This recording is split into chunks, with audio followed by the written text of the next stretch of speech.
Good afternoon, I am Sean Flaherty. It's 5 June 2022 and welcome to my Week 5 Cardiovascular Trace assignment.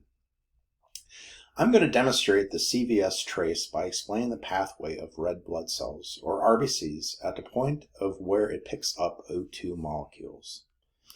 So let us move deep into the lungs, where the most minute capillaries are in direct contact with alveoli of the lungs. It is here where the inhaled O2 diffuses from the alveoli to the capillaries and attaches to the RBCs, which are now oxygenated.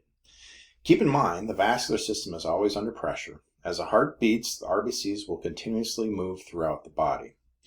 So the next important stop for these freshly oxygenated RBCs is the heart. The RBCs will first pass through very small veins that eventually feed into the main pulmonary veins of the left lung and the right lung. These veins then feed into the left atrium of the heart. Now the atria contract simultaneously, which pushes blood into the ventricles. In this case, the RBCs from the left atrium are pushed through the bicuspid valve into the left ventricle. Then the ventricles quickly contract, and from the left ventricle, the RBCs are pushed through the aortic valve into the aortic arch. Now these three branches will feed the head and the upper extremity. And then the aorta turns caudally and becomes the descending abdominal aorta, which then feeds the trunk and further splits down into the common iliac arteries, and so on. Now the RBCs will travel from main arteries to arterioles, and eventually to the small capillaries, which are in close contact with the cells of the body's various tissue. Here, the RBCs drop off O2 to the cells and exchange pick up CO2 from the cells.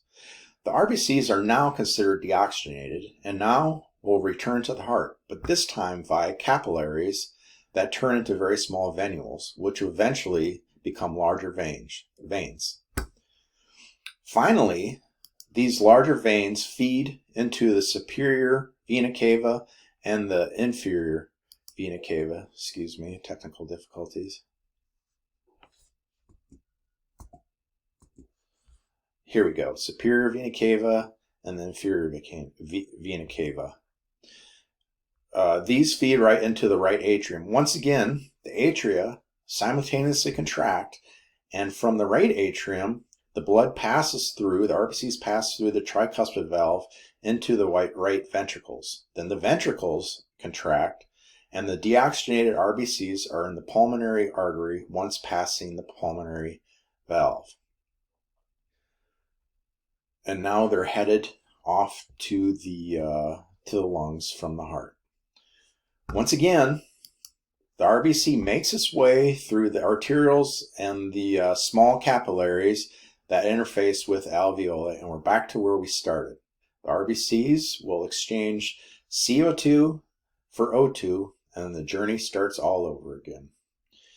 That is the conclusion of my CVS trace pathway, and thank you for listening.